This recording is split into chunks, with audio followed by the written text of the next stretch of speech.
Bande Rupa Sanatana Raghujagan Sri Gopalako Krishna Kirtana Kanana Tanaparam Premamritam Banidhi Krishna Kirtana Kanana Tanaparam Premamritam Banidhi Pujat Kokilaham Sansara Sugana Ki Nimayra Kuli Nānaratani Madhamula Vitapa Sri Jukta Vrindavani Radha Krishna Mahanisang Prabhajatau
Hare Krishna, Krishna Krishna, Hare Hare, Hare Rama, Rama Rama, Hare Hare.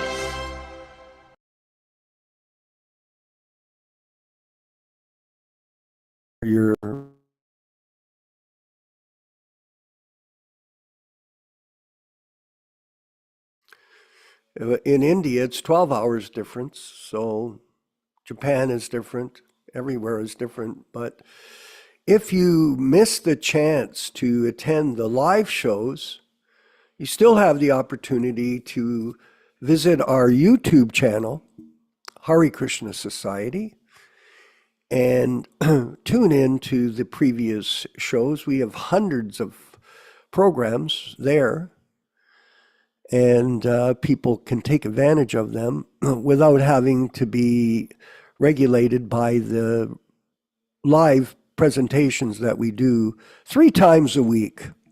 Yes, on Wednesdays at 8 o'clock in the evening here in Eastern Canada, and Saturday and Sunday at 10 a.m.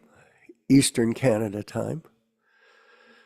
And it is a sadhana program that we're promoting.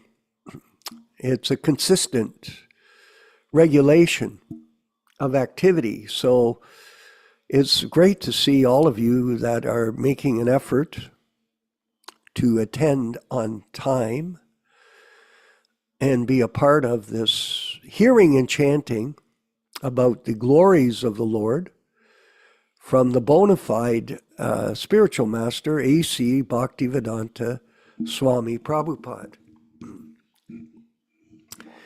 And as you know, I was in Mexico very recently. Had quite the experience, actually. I went there to help my friend, Gopal Das, leave his body. It was quite educational, especially seeing someone suffer so much in the last month or so. He was in great distress. And we have all kinds of pictures of it. I'm not showing them on the screen here. I took many, many photos of him in his state of cancer. And cancer, it spreads throughout the body. In his case, he had cancer of the liver, he had cancer of the lungs, and he had cancer of the colon. And it affected his heart. And because of that, he appears that his heart collapsed finally, Ram Raghava, and he left his body during the period I was there. And it was,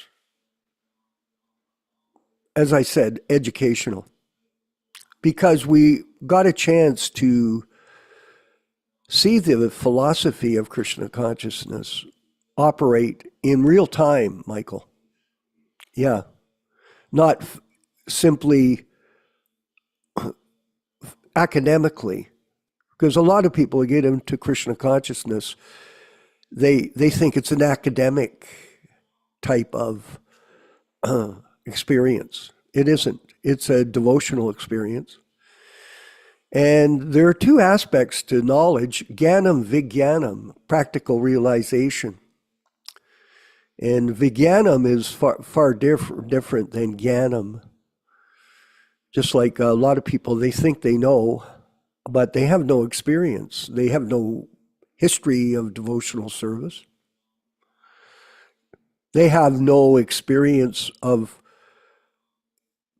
pleasing Srila Prabhupada by their service to him. They don't have direct experience of that, but they think they know. They think they know. And they're entitled to it. I call it the International Society, I repeat this all the time, the International Society of Opinionators. Everybody has an opinion, and they're entitled to that, yes. Everybody has an independent free will to choose what they're going to do with their time, who they're going to associate with. Association is critical. And if you associate with the wrong people, it's like cancer. It is. And it spreads. It'll spread to you. So we very much discourage people from associating with people that claim to be guru but aren't. Don't do it. It's a mistake. I don't know, someone yesterday at the class was recommending some sadhu sangha. Yashodanandana Prabhu, some program. I had no idea what he was talking about. And then I find out it's some ISKCON event run by Sahajiyas. And it's $400 to get in. Oh, that's what we're going to do? Yeah. No, we don't associate with Sahajiyas. We don't associate. We go around them, sure. But association is different. We embrace the association of people that are following in the footsteps of our guru, A.C. Bhaktivedanta Swami Prabhupada. And that is critical to making advancement in spiritual life. You have to have the association of the bona fide spiritual master in his Vani incarnation. No other way. And I've been reading from the Krishna book, Mother Rochisha, as you know. And, nowadays I kind of decide between the diaries or if it's the Easy Journey to Other Planets or whatever current book I'm reading. And I got to this section today. I actually read a few chapters. They were fantastic. And when I got to this section that Prabhupada has written in the Krishna book, it was such a wonderful explanation of material life. And it made me think of my experience with Paul. Gopal his death, and how Prabhupada was explaining so perfectly the material situation that we're all in. Now, someone could say, not me. Incorrect. Everybody is on a timetable. Yes, and everybody will be subjected to these circumstances no matter who you are. So I thought I'd read from this today for us before we move into the different sections. He conceived of cursing them as follows. He said that the attraction for material enjoyment is due to an increase of the mode of passion. Go back up, please. A person in the material world, when favored by the material opulences of riches, generally becomes addicted to three things: intoxication, sex, and gambling. This is the principle of the American political system. Make America great again. MAGA. Let them have plenty of intoxication. Let them have plenty of sex and gambling. Gambling is gone out of control. Nowadays, it's become religion. And billions of people gamble every day. Billions of dollars. Billions. Materially opulent men, being puffed up with the accumulation of wealth, also become so merciless that they indulge in killing animals by opening slaughterhouses. That's what we had with Mr. Donald. He had his steak. He was selling steak. Not very smart. And they think that they themselves will never die. Yes, they think they'll live on. People do that. Such foolish persons, forgetting the laws of nature, become overly infatuated with the body. Look at my hair. Oh yeah, let me look at your hair. It's falling out. They forget that the material body, even though very much advanced in civilization, up to the position of the demigods, will finally be burned to ashes. Prabhupada said in America, the standard of life was very opulent. So, but is it going to make a difference when you go to the funeral pyre? No. I can remember going to Calcutta. I stayed at the Nārada families. Was it the Nāradas? And right next to the Gaudiya Math in Kaligat. And it was remarkable, excuse me, everybody, to see the people carrying the bodies down the street to the burning pit right in the neighborhood, and everybody going to ashes. And that was constant because there's so many people there. There's constant birth and death. And while one is living, I've had a cough the last few days. Whatever the external conditions of the body may be, within this only stool, urine, and various kinds of worms. Thus, being engaged in jealousy and violence to other bodies, materialists cannot understand the ultimate goal of life, and without knowing this goal of life, they generally glide down to a hellish condition. In their next birth, such foolish persons commit all kinds of sinful activities on account of this temporary body, and they are even unable to consider whether this body actually belongs to them. Generally, it is said that the body belongs to the person who feeds the body. One might therefore consider whether this body belongs to one personally or to the master to whom one renders service. The master of slaves claims right to the bodies of the slaves because the master feeds the slaves. Excuse me. It may be questioned then whether the body belongs to the father, who is the seed-giving master of the body, or to the mother, who develops the child's body in the womb. Very detailed explanation here of life. Foolish persons are engaged in committing all sorts of sins due to the misconception of identifying the material body with the self. But one should be intelligent enough to understand to whom this body belongs. It doesn't belong to us. Actually, we're renters. You don't keep the body. You give it up, especially when it becomes old and useless. A foolish person indulges in killing other animals to maintain the body, but he does not consider whether the body belongs to him or to his father or mother or grandfather. Sometimes a grandfather or a father gives his daughter in charity to a person with a view of getting back the daughter's child as a son. The body may also belong to a stronger man who forces it to work for him.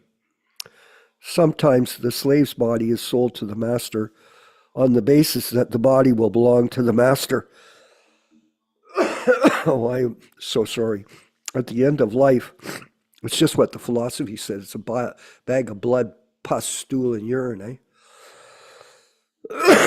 At the end of life, the body belongs to the fire because the body is given to the fire and burnt to the ashes.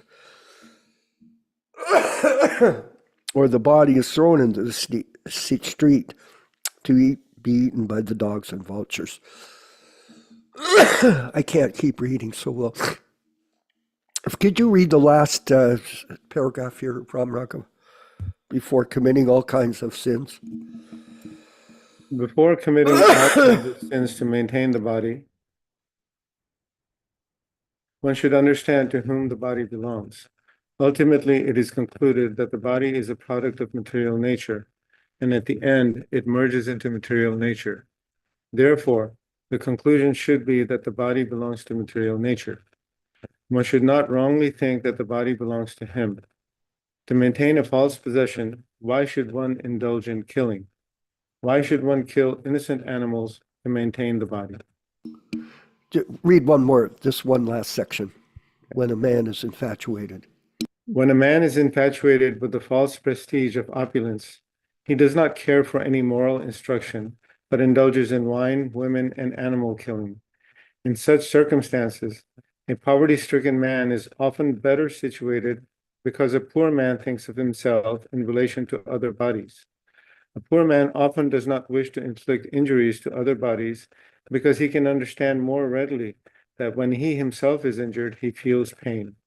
As such, the great sage Nārada considered that because the demigods Nalakuvara and Manigriva were so infatuated by false prestige, they should be put into a condition of life devoid of opulence. And there, on it goes.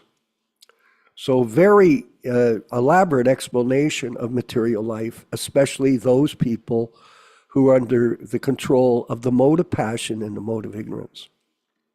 This is Prabhupada's brilliance, that he can articulate the truth of life concisely with elegant words, eloquent words, and in this way enlighten the disciple on the plight of material condition.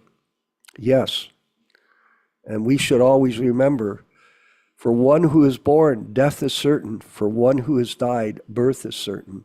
We are simply in the cycle of birth and death, and it's our chance to get out by following the orders of the bona fide spiritual master, A.C. Bhaktivedanta Swami Prabhupada. We'll move forward with the chanting of Jaya Radha Madhava, and then the reading and discussion on today's Srimad Bhagavatam with Yashodanandana Prabhu in Twain Harte, California. Hare Krishna.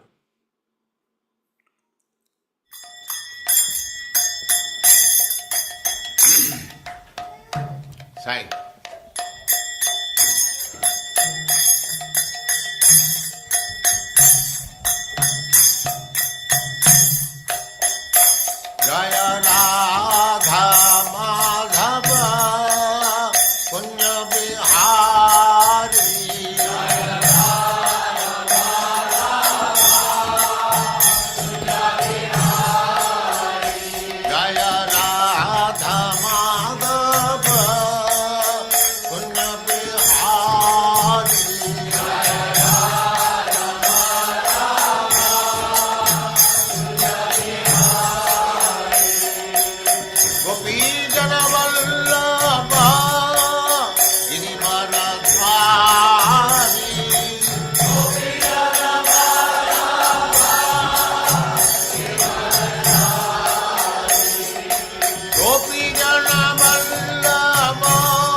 सिद्धांत सरस्वती गोस्वामी प्रभुपाद की जय, अनंत कोटि वैष्णववृंद की जय, रामाचार्य श्री हरिदास ठाकुर की जय। प्रेम से कहो श्री कृष्ण चैतन्य प्रभु नित्यानंद से अद्वैत गदाधर शिवास आदि गौर भक्तवृंद की जय। श्री श्री राधा कृष्ण गौ गोपीनाथ श्याम कुंड राधा कुंड गिरिवर्धन की जय, वृंदावन धाम की जय, नवद्वीप धाम की जय, स्वामी तो भक्तवृंद की जय, गंगा माई की जय, जमुना माई की जय, तुलसी देवी की जय, भक्ति देवी की जय, स्वामी तो भक्तवृंद की जय। All glories to the assembled Lord. All glories to the assembled Lord. Thank you very much.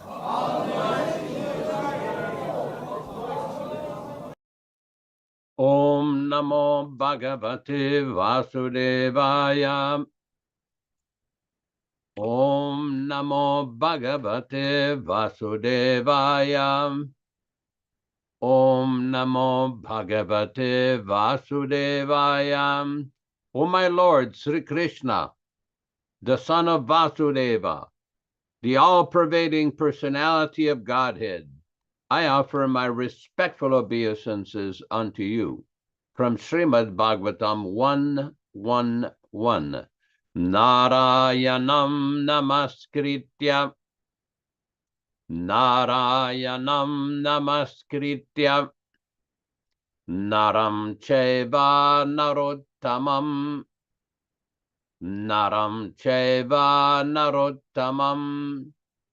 devim saraswatim vyasam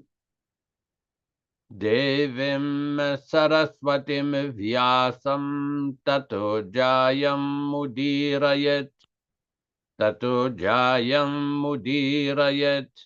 One should utter the means of conquest, Srimad Bhagavatam, after offering respectful obeisances, 1, to the personality of Godhead Narayana, 2, to the Narayana Rishi, who is the supermost human being, 3, to the Mother Saraswati, the goddess of learning, then 4, to Srila Vyasadeva, the author, from Srimad Bhagavatam 1-4. Welcome everyone to this reading of Srimad Bhagavatam. As we do every week, we will be reciting a few selected verses from the Srimad Bhagavatam itself, from the first canto, second chapter, which explains the meaning and the benefit of hearing this powerful transcendental literature. Yadanudyasina yukta karma granti nibandhanam Chindanti kovidastasya kona kuryat kataratim. Intelligent persons do cut off the internet of the knot of reactionary work by remembrance of the personality of Godhead. Therefore, who will not give attention to his message? Shushrushoho sradadhanasya vasudeva kataruchihi Mahat Sevaya Vipra Punyatirtha Nishevanat. O the twice-born sages, by serving those devotees who are completely freed from all ranges of vice, a standard of great service is done, and as the result of such great service, affinity in the messages of Vasudeva is made possible. Srinvatam svakataha Krishnaha punyastravana kirtana hridyantasto yabadrani vidhunoti suritsatam. Sri Krishna, the personality of Godhead, who is also the Paramatma in everyone's heart and the benefactor of the truthful devotee, does cleanse the desire for material enjoyment in the heart of the devotee who has developed the urge for hearing his Krishna's messages, which are themselves virtuous when properly heard and chanted. Nashta prayeshu vabhadreshu nityam bhagavata sevaya bhagavatyuttama shloke bhaktir bhavati naistiki. By regular attendance in the Bhagavatam class, or rendering service unto the pure devotees, all that is inauspicious in the heart of a candidate becomes destroyed almost to nil, and thus loving service unto the personality of Godhead, who is praised with transcendental songs, comes into being an irrevocable fact. Tadarajastamo bhava kama lobha dayaschaye Chetayiterana viddam stitam sattve prasidati. As soon as irrevocable loving service is fixed up in one's heart, at that time the effects of the nature's mode of passion and ignorance, such as lust, desire and hankerings, etc., do disappear from one's heart, and he becomes fixed up in a mode of goodness, which makes him completely happy. Evam prasanna manaso bhagavad bhakti yogata bhagavat tattva vijnanam mukta sangasya jayate. Thus, when one is positively fixed up in the mode of unalloyed goodness, the enlivened-minded man affected by contact of devotional service of the Lord can positively know scientific knowledge of the personality of Godhead in the stage of liberation from all material association. Vidyate hridaya grantis Chidyante sarvasamshaya kshiyante chasya karmani drishtaevatmanishwari. The knot of one's heart is thus pierced, and all misgivings are cut into pieces. The chain of fruitive actions are terminated, along with the seeing of oneself, the dominating factor. We will proceed with our specific verse for today. I believe we are reading from Canto 1, Chapter 6, text number 33. It should be noted that this reading is being conducted on the basis of the original 1962 Delhi edition. All English synonyms, translations, and purport by His Divine Grace, A.C. Bhaktivedanta Swami Prabhupada, founder Acharya of the International Society for Krishna Consciousness, also known as the Krishna Consciousness Movement. Pragayataha praviryani tirtapada prayashravaha ahuta eva me shigram darshanam yati chetasi. Pragayataha, thus singing. Praviryani, own activities. Tirtapadaha, Lord, whose lotus feet is the source of all virtues or holiness. Priyashrava, pleasing to hear. Ahuta, called for. Eva, just like. Me, to me. Shigrani, very soon. Yati, appears. Chetasi, on the seat of the heart. Translation by Srila Prabhupada. The Supreme Lord Sri Krishna, whose glories and activities are all pleasing to hear, does at once appear on the seat of my heart as if he's called for, as soon as I begin to chant his holy activities. Purport by His Divine Grace, Srila Prabhupada. The absolute personality of God, it is not different from his transcendental name, form, pastimes, and the sound vibration thereof. As soon as a pure devotee engages himself in the pure devotional service of hearing, chanting, remembering the name, fame, and activities of the Lord, at once he becomes visible to the transcendental eyes of such pure devotee by reflecting himself on the mirror of the heart by spiritual television. Therefore, a pure devotee who is related with the Lord in the terms of loving transcendental service can experience the presence of the Lord at every moment. It is a natural psychology in every individual case that a person likes to hear and enjoy his personal glories enumerated by others. That is a natural instinct, and the Lord, being also an individual personality like others, is not an exception to this psychology, because psychological characteristics visible in the individual souls are but reflections of the same psychology in the absolute Lord.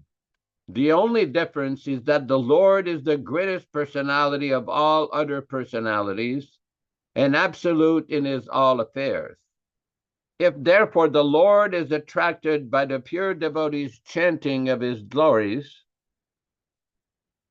there is nothing astonishing, and as he is absolute, he can appear himself in the picture of his glorification, the two things being identical.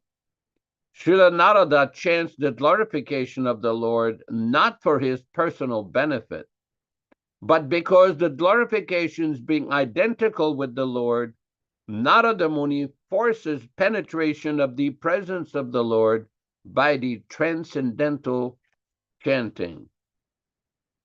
Very, very important text. Om Ajnanatirmirandasya Jnananjana Shalakaya Chakshurunmilitam Yena Tasmai Gurave Namaha. Nama Om Vishnupadaya Krishna Prestaya Bhutale Srimate Bhaktivedanta Swaminiti Namine Namaste Saraswate Deve Gauravani Pracharine Nirvishesha Shunyavadi Pashatya Deshatarine Bhakti Siddhanta Shishyaya Bhakti Vedanta Namine Prasannaya Prashantaya Tasme Gurave Namaha Bhagavad Vandanam Kadyam Guru Vandana Purvakam Tiram Sharkara Yuktam Kadate Visheshataha Adadana Dante Ridam Yache Punaha Punaha Srimadrupa Padam Bhoja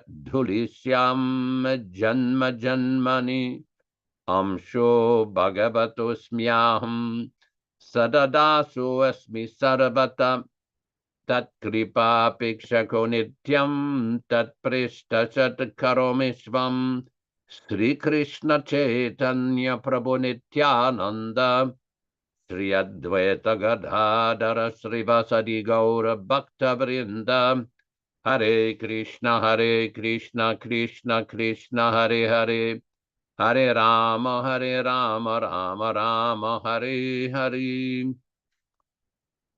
In this particular text of Srimad Bhagavatam, there are many, many important points that are being brought up, the foremost of which Prabhupada explains the absolute personality of Godhead is not different from his transcendental name, form, pastimes, and the sound vibration thereof.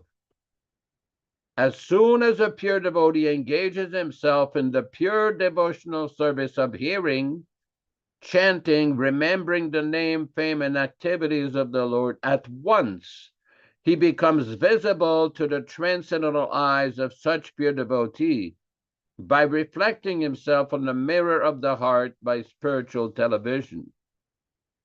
As part of these readings, we've often discussed several incidents with His Divine Grace Srila Prabhupada, where Prabhupada revealed glimpses of his powerful transcendental position. One time in Calcutta, one sannyasi asked Srila Prabhupada, when the spiritual master closes his eyes, what does he see? And Prabhupada rebuked the devotee by saying, that you do not need to ask. The sannyasi then went further with the questioning and asked Srila Prabhupada, Prabhupada, the pure devotee, when he closes his eyes, what does he see? Prabhupada, the pure devotee, when he closes his eyes, he sees the pastimes of Radha Krishna manifested in his heart 24 hours a day. So this is the same principle that's been explained here. Reflecting himself on the mirror of the heart by spiritual television. Of course, one cannot artificially try to imitate this. This is something which is naturally developed in the heart as one becomes purified. There's an interesting exchange with a devotee who went with Srila Prabhupada on a walk and asked Srila Prabhupada about Siddha Deha.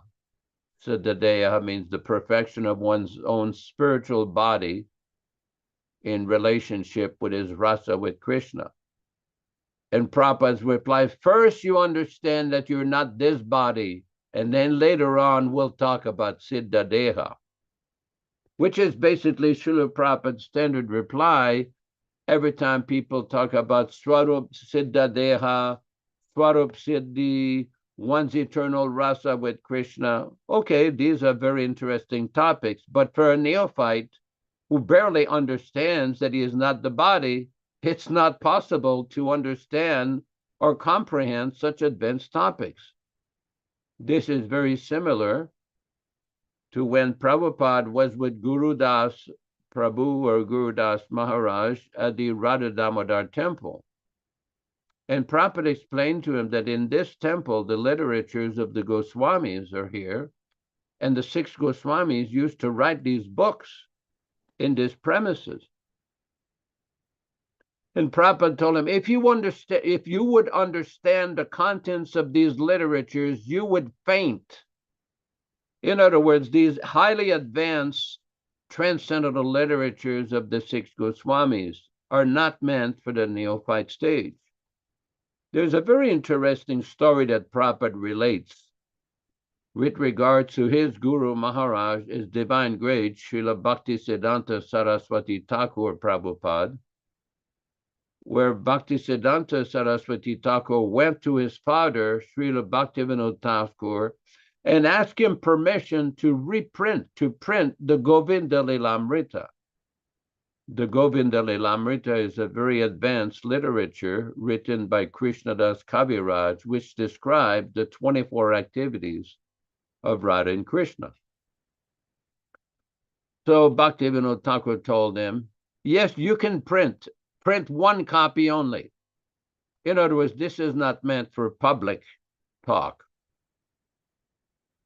Should be noted that Prabhupada several times pointed out that Chaitanya Mahaprabhu only discussed the confidential activities of Radha and Krishna with a few devotees, Swarup Damodar, very few devotees, Shiki Mahiti in Jagannath Puri. He never discussed these pastimes in public. Of course, the argument may be made, well, Prabhupada translated the Krishna book, the translation of the 10th canto of Srimad Bhagavatam. Oh, that's very nice. Rupa Goswami mentioned here in the chat. Let me see what he says here. Let's see what he has. Here's the exact statements. My Guru Maharaj wanted to publish Govinda Lilamrita. He asked permission of Bhaktivinoda Thakur. So first of all, Bhaktivinoda Thakur, I'll tell you someday. And when he reminded, he said, yes, you can print one copy. If you are so much anxious to print it, print one copy. You'll read and you'll see that you have printed, not for distribution. So we are printing all these books for understanding properly. Not that here's Radhakund, let us go. Jump over like monkey. Here's Rasalila immediately. Achyutananda. Even in Krishna book, Rasalila should not be told in public. Proper. No, why? Krishna book must be there. In the book must be there. So this is a very important point, that Prabhupada is given a process for devotees to gradually, systematically, and methodically make spiritual advancement. But the problem comes when devotees want to jump, like Prabhupada said, jumping like monkeys. We had personal experience of seeing one devotee from Europe in 1974 when the Krishna Balaram temple was being constructed. In 1974, as the building was constructed, first of all, before the building was constructed, the temple building and the guest house building, they started to build Prabhupada's house. He would have a place to stay. So we were living in tents along the wall. And Ananda Prabhu, a disciple of Bhaktisiddhanta Saraswati Thakur Prabhupada, his personal cook, by the way, he would cook prasadam for the devotees. So Prabhupada came out of his room and he picked up a brick that was there on the balcony, and he held the brick above his head, ready to strike a devotee with the brick. And he told this devotee was wearing big Radhakund beans, Radhakund tilak. Prabhupada said, who told you to go to Radhakund? Who gave you permission to go there? Who told you you could go there? You're supposed to be my disciple. Whoever told you to go by yourself, independently, whimsically? And Prabhupada went on and on and on. Finally, Prabhupada threw the brick on a balcony, and Prabhupada later on that same day went on for 3-4 hours in his room preaching about the danger of this artificial sahaja ideas. Because we see the tendency of devotees, they get a little bit of relief from the anxiety of the material world when they start, and immediately they're thinking, oh, let me jump to Radhakund. Let me jump to Govinda Lilamrita. Let me jump to all of these confidential things. No, that is not the proper process. That is not the way that Prabhupada taught. Prabhupada was very systematic in training devotees in a very systematic, step-by-step method by which devotees could make the ultimate spiritual advancement. But the tendency for shortcuts, or as sometimes it's called a silver bullet, is there. And devotees should resist that tendency. It's just like Prabhupada explains that in order to understand Rasa Lila, one has to understand systematically all the first 9 cantos of Bhagavatam, all the transcendental activities of Krishna, all the pastimes of Krishna, the different Lila avatars, the Purusha avatars, the creation of the material world. There is a systematic progress in studying the Srimad Bhagavatam. We have personally seen in India people who do this Bhagavat Saptaha, because Maharaj Parikshit heard the Srimad Bhagavatam in 7 days from Shukadev Goswami. So the difficulty is that these people, they want to imitate Maharaj Parikshit and Shukadev Goswami, thinking we'll recite Srimad Bhagavatam in 7 days and everything is going to be all right.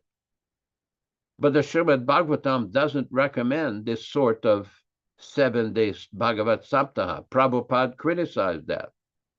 But it's good business. They make money. They raise considerable donations and funds by this show bottle. But Prabhupada did not approve of this. That's why in the beginning, I've asked devotees, ask me, why do you keep reading all these same verses before every Srimad Bhagavatam classes? What's the point of this? Well, the point is to understand why we are reading. What will be the result of this reading? Because people will say, what is the benefit? Why should I spend my time coming to a class on Sunday morning to hear the Bhagavatam? Prabhupada is telling us, the Srimad Bhagavatam itself is telling us, Nashta Prayesha Babadreshu, Nityam Bhagavata Sevaya, and so many other verses. These verses were not meant for the birds or the dogs. They were meant for us to hear this, to put it to our thick cranium so we can understand. This is a very important point. Very important point. In order to make progress, because we see, and I know this, Vishwakarma Prabhu knows this, Ram Raghava Prabhu knows this. You see, many devotees, they take the process of bhakti. They get a little relief. Oh, this is very nice. We take prasadam and everything. And then they slacken off and they fall in Maya again. They'll watch TV, radio, newspaper, internet all day, this and that. But you tell them, why don't you come and hear Bhagavatam? Oh, I have no time for that. Oh, I see. There's plenty of time for surfing on the internet, for radio, TV, newspaper, all nonsense, sports, everything, all kinds of nonsense. But when it comes to hearing the most important literature in the world, Srimad Bhagavatam, I don't have time right now. You tell somebody, oh, I get requests. Oh, Yasoda, could you please give me initiation? I want to be a disciple, a follower of Prabhupada. Okay, I said, come and hear Bhagavatam for a few months. This Mataji here, Ruchi Mataji, she's been hearing for a year and a half, 2 years. And every time I see, she likes this discussion. She likes hearing Bhagavatam. Same thing from Ram Raghava. Same thing for Dharma Bhavana. Same thing for so many devotees, Ram Singh, Vijay Pandit. Because there's a taste. There's a taste to hearing about Krishna. Krishna will reward the devotee from within the heart with a taste for hearing. This is what Chaitanya Mahaprabhu recommended. Srimad Bhagavatam Pramanamamalam. This Srimad Bhagavatam is the topmost evidence, higher than any other literature. This is exactly the chapters we're studying right now. Why is the Srimad Bhagavatam so important? Because Vyāsa had compiled all the literatures. He had compiled the 4 Vedas, the Puranas, the Vedanta Sutra. He still was not, the Mahabharata, he was still not satisfied. And Nārada Muni came him. This is what we've been reading for the last few months. Nārada Muni came to see Vyāsa, his disciple, and explained to him why you are not satisfied. That you should describe the transcendental activities of the Supreme Personality of Godhead. This is the topmost literature. Interesting, when we were traveling in South India in 1972, opening the field there, we met many different kinds of people. And occasionally you would meet some of these smartas and Mayavadis with their big ashes on the forehead. And Guru Kripa had a unique way of poking fun at them. He says, what is that on your forehead? What is that mud on your forehead? Oh, this is the Tripundra. He says, well, are you a follower? You would ask, are you a follower of Shankaracharya, Adi Shankaracharya? He says, oh, yes, we follow. So Bharati Shankaracharya said, Bhaja Govindam, Bhaja Govindam, Bhaja Govindam Mudamate. So are you following that? So this Bhaja Govinda you should do with this Urdhva Pundra, this Vaishnav Tilak, not this Tilak. They did not know what to say. And next we would ask them, if you say that Brahma Satya Jagat Mithya, that Brahman is truth and this world is false, this house or this mat, is it false? If it's false, you can give it to us, we'll use it. If it's real, you've just defeated your own philosophy. But they would not answer because they're too proud, falsely proud, thinking, oh, I was born in a Brahmin family, or I was born, I know Sanskrit. You Westerners don't know Sanskrit. So many nonsense, false ideas indoctrinated in the head.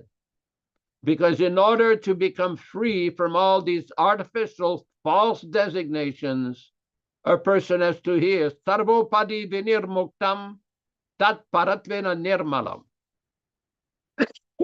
This is from the Nārada Pancharatra.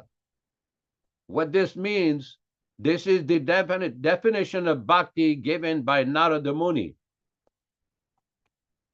Sarva upadi, that means all these false designations, men, women, American, Canadian, Russian, Polish, Mongolian, to be born in a Brahmin family or a Shudra family or lower in a Mlecha family. All of these are false designations due to bodily consciousness. We have no such thing as Western devotees, Eastern devotees. No, you are an eternal spirit soul. Aham Brahmasmi. If you're still contaminated after becoming a Vaishnava with this false idea that you're special because you were born in a Brahmin family or in an Indian family, you've got some work to do. You have some homework to do. Sarvopadi vinilmuktam tat paratvina nirmalam. When all these nonsense ideas are cleared out, then the bhakti will begin. Rishikena Rishikesha Sevanam Bhakti Ruchyati. That this devotional service, this path of bhakti begins after you've cleared out all these nonsense ideas. But some people can't clear it out. They're too attached that they're very special because they were born in a Brahmin family, or they were born in an Indian family, or that they know Sanskrit better than the Westerners. These are all foolish, nonsensical ideas produced by Maya, illusion.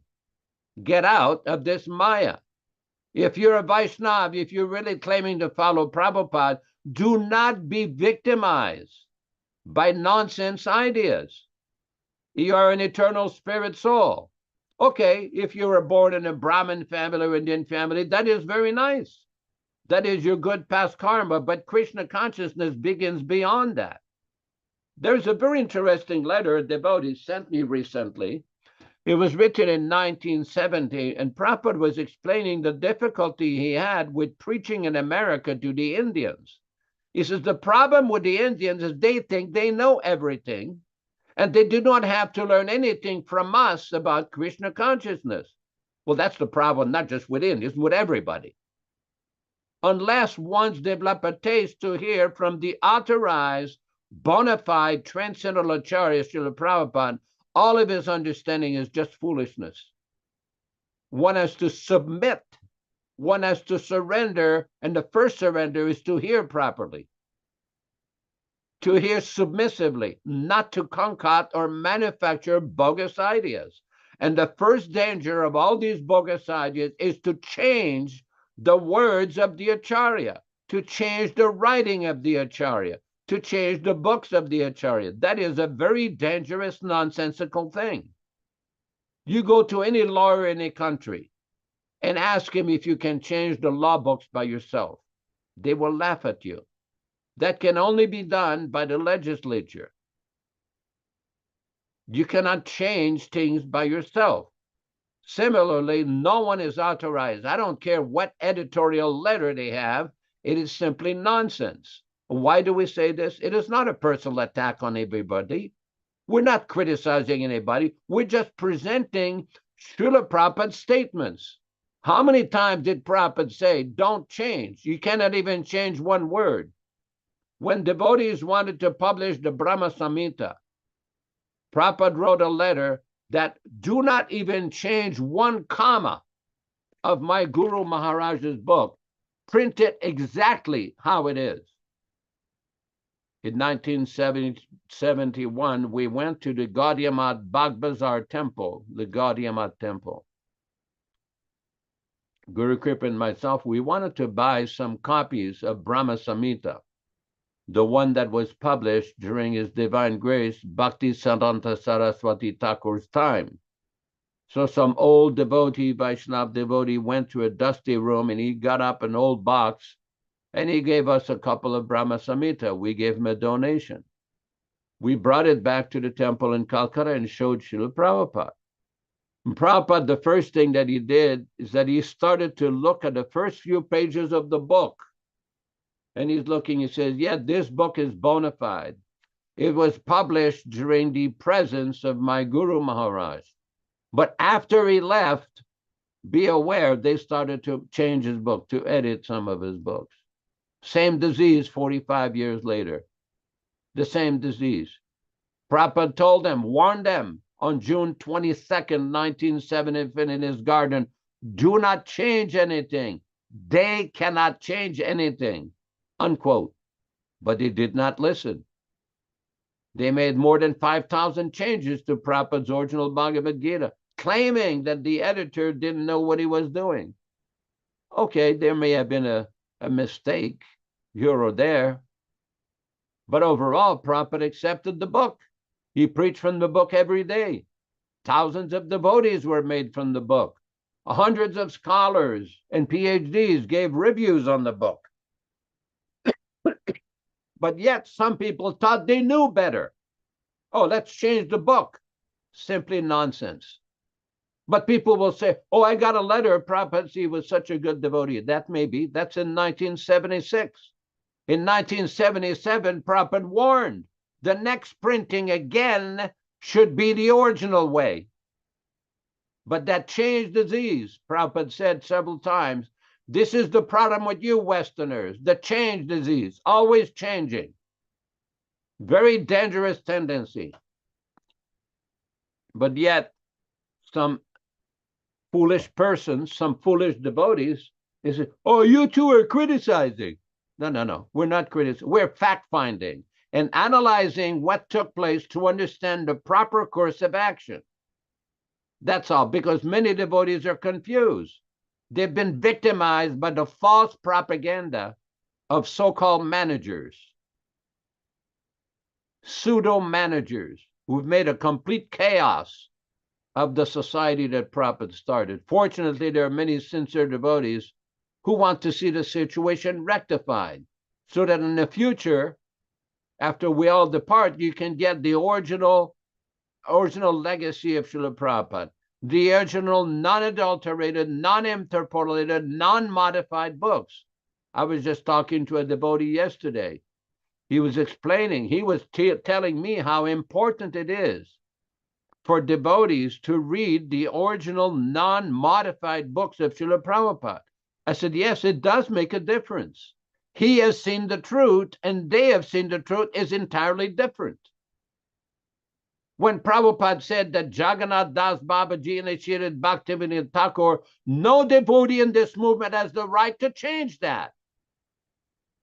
Who do you think you are? Who gave you the authority to change that statement? Because you don't understand it doesn't mean you should change it. And the reply from these bright individuals and their collective wisdom, oh, it doesn't conform to our understanding of initiation in ISKCON. Really? Well, your understanding is defective. It's false. It's not based on Prabhupada's own statements because you are rushing. Why? We discussed yesterday with a devotee. Prabhupada warned, as soon as there is personal motivation, it is not possible to understand this Krishna conscious philosophy. Let me just repeat that for all of those who think they know better than Prabhupada, who have changed his books.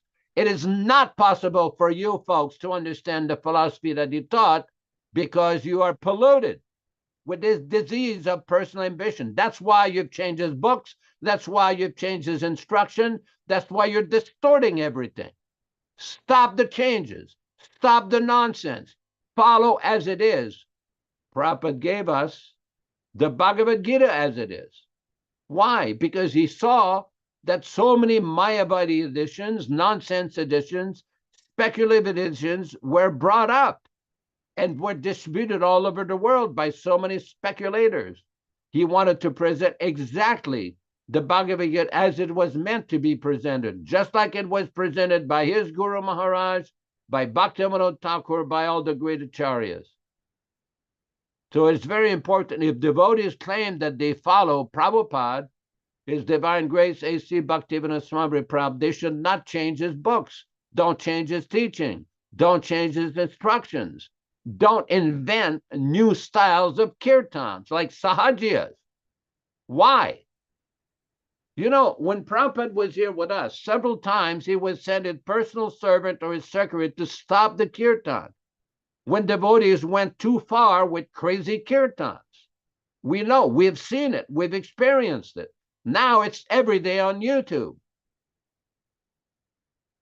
Are they chanting for the pleasure of the deities or to try to show off like some rock and roll star? What are they chanting for?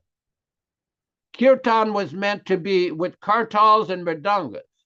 Bhajans are meant to be with this harmonium. They can go in a separate room for their bhajans. But the kirtan are meant to be in front of the deities for the satisfaction of the deities, for the pleasure of the deities. It is not show off.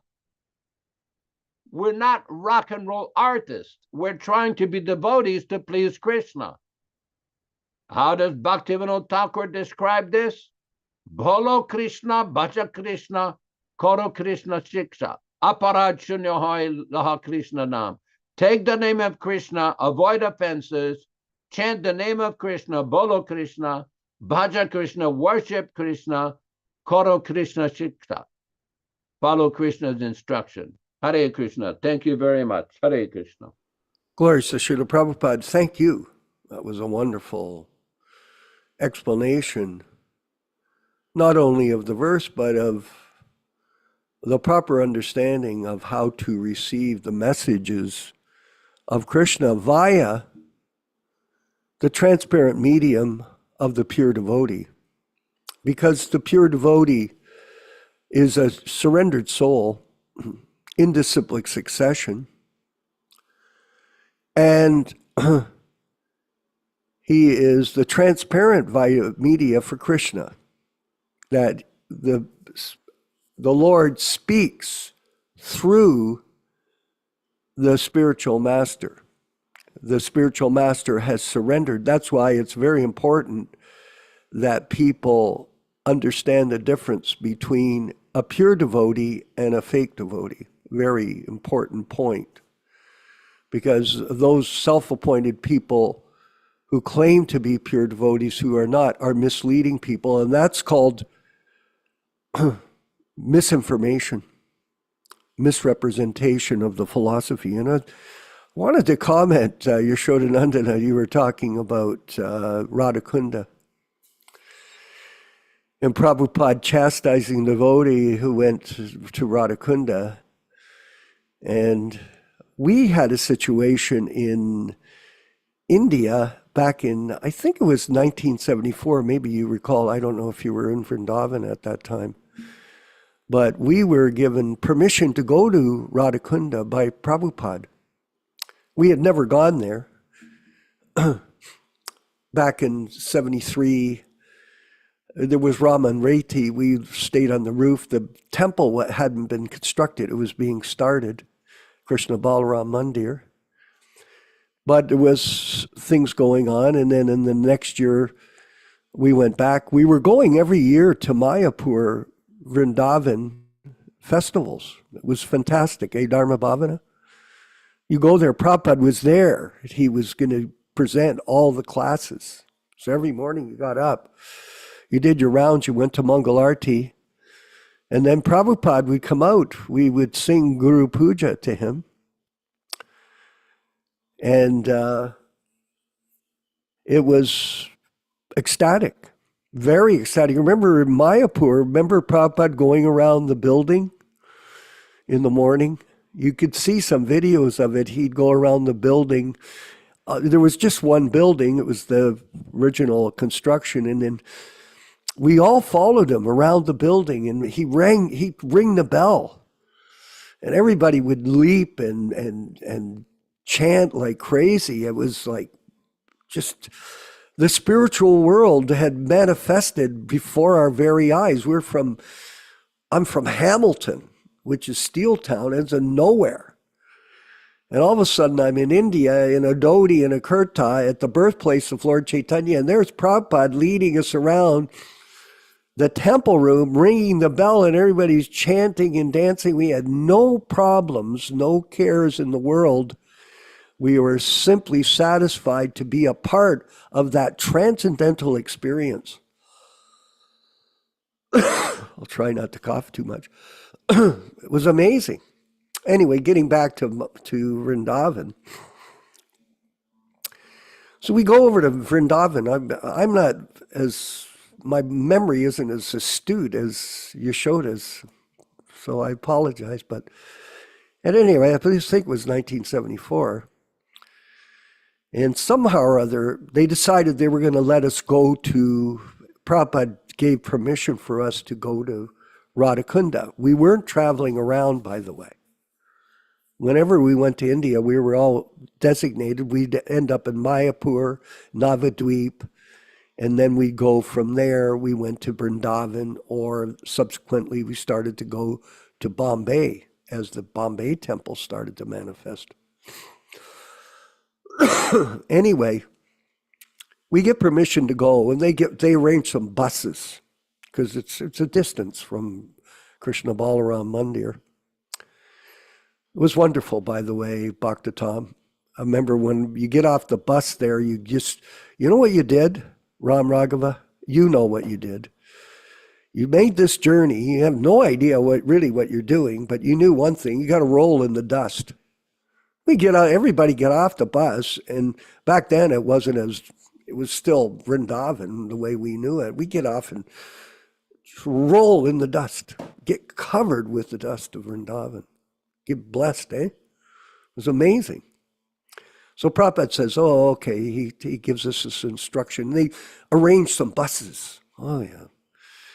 So we all go out, we get in the buses, and we head off to Radhakunda. Okay, we're going to go to Radhakunda. We have no idea what we're doing, really, obviously. And we get there. And it wasn't developed back then. It was still India, uncontaminated in a sense. And it was very simple. There were just some huts there around ponds. And it was really hot, so we didn't know what to do. And everybody was told, well, you can take bath in Radhakunda. Oh, wow. So we're all, there's staircases there. So you walk down the steps, and the idea is you're supposed to get at the end of the stairs, and the bath was, the proper way to take bath was you would, have a loda and pour the water over yourself, and you'd have a covering, and you'd take bath like that. Oh, no. I could still see it vividly.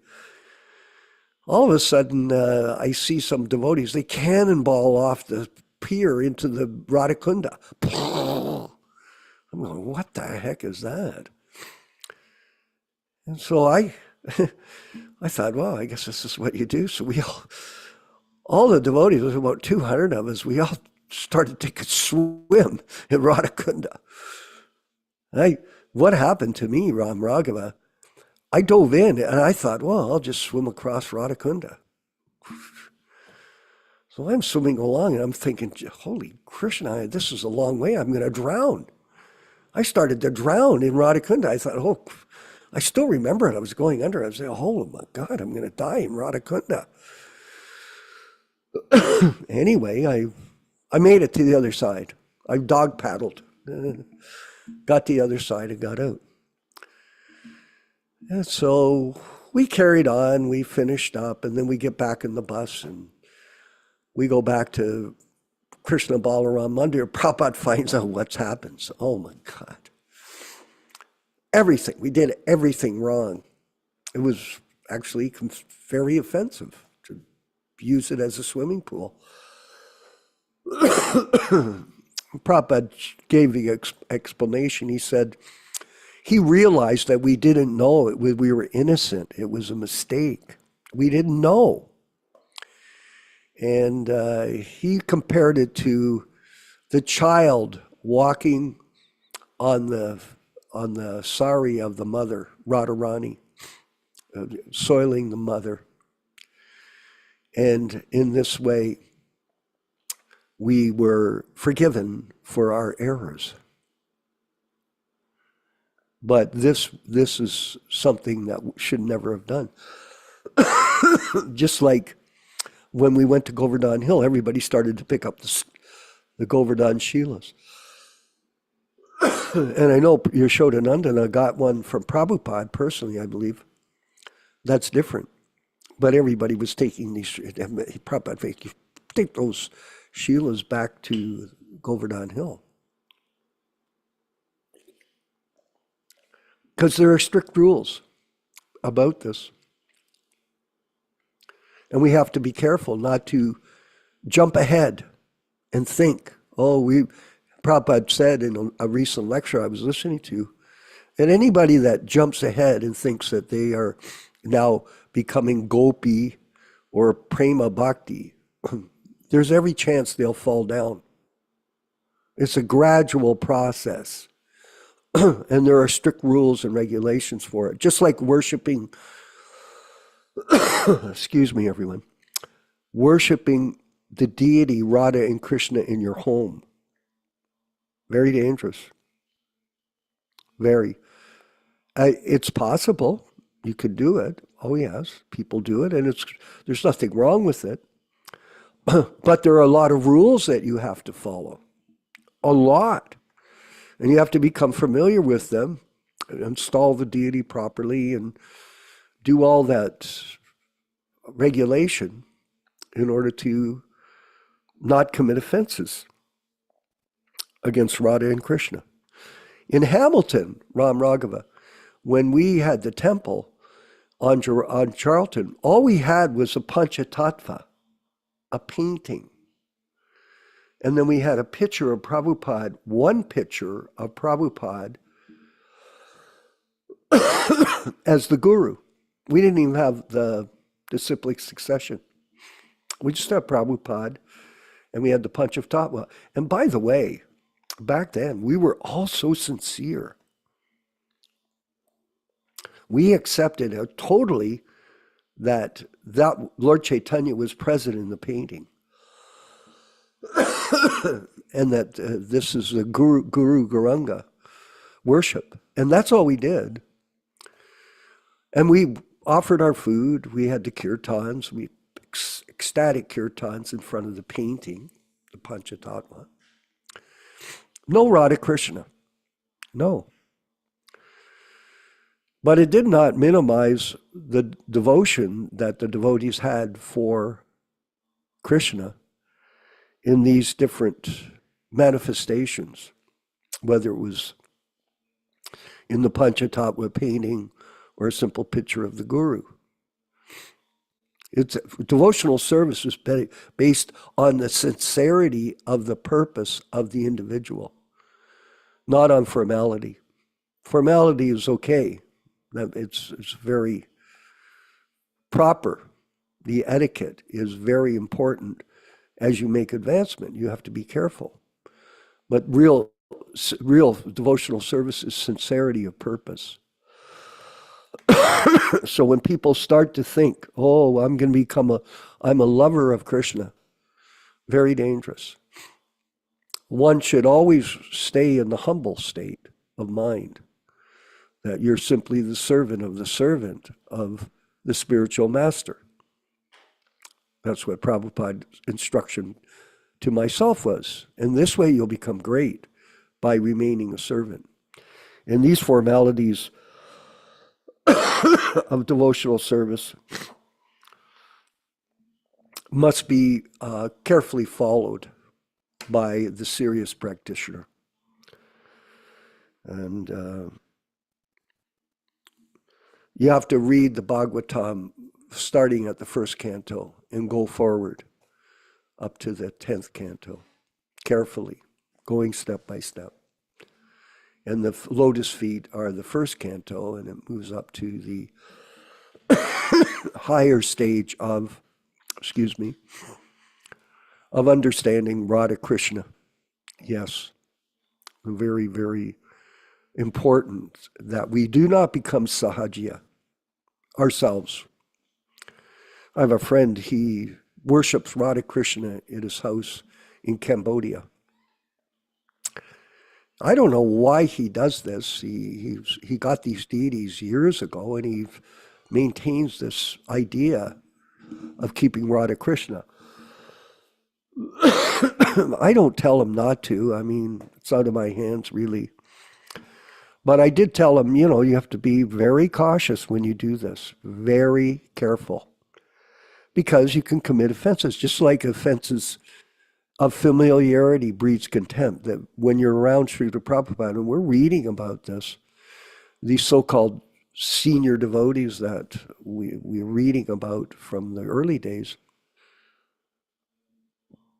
being familiar with Srila Prabhupada, thinking him an ordinary person, and this creates contempt. Familiarity breeds contempt. It ruins the relationship. Therefore, Prabhupada preferred that we followed him in his Vani, not his Vapu. So we'll move forward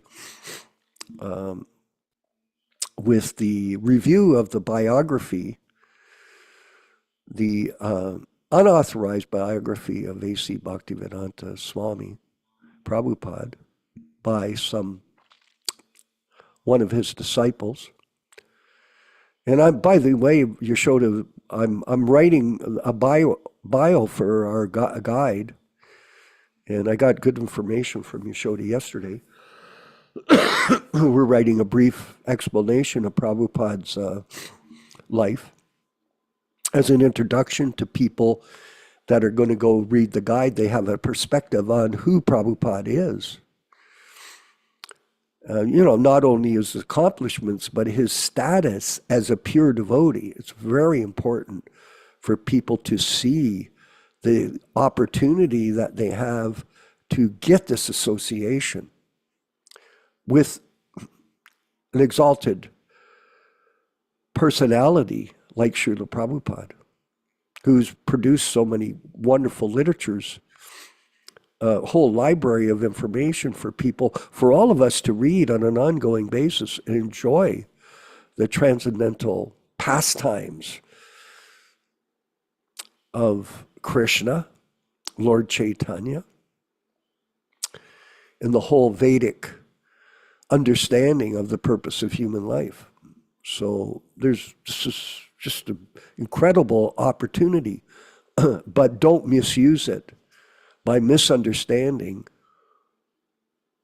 not understanding the difference between a bona fide source and an illegitimate source, which is the guru business. So we'll go ahead, we're going to read this interesting review, and you're going to see, as you're hearing this, everybody, how the author of the Lilamrita misinterprets Prabhupada's actions and puts them on the mundane platform and has no idea what he's talking about. It's absolutely such a terrible propaganda tool that they've used to misrepresent Prabhupada's position. Go ahead, Yashoda, please. Thank you very much. We are reading from the Lilamrita Review, book number 2, section number 2, on page number 9, where we're reading from a section called Was Srila Prabhupada Frustrated, Baffled, and Perplexed? So we were right now on page number 10, where Srila Prabhupada himself explains what is the meaning about baffled. The definition, according to Webster's Dictionary of Predicament, is a perplexing situation. The dictionary further defines baffled as to be defeated or checked by confusion. Frustrated is defined as to defeat in an endeavor, to make invalid, to bring to nothing. Shastra rejects this claim and informs us that his divine grace could have never have been baffled. As the bona fide spiritual master, he took all others who surrendered to him due to their becoming baffled as to the right path of action, to the shelter of Krishna consciousness, which is free from perplexity. Srila Prabhupada in Srimad Bhagavatam, Canto 5, Chapter 14, Text 1. In the material world, the conditioned soul is generally baffled, although sometimes he's relieved after great difficulty.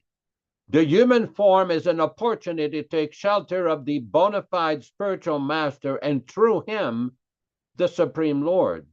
This Krishna consciousness movement has been started to give an opportunity to all members of human society who are misled by foolish leaders.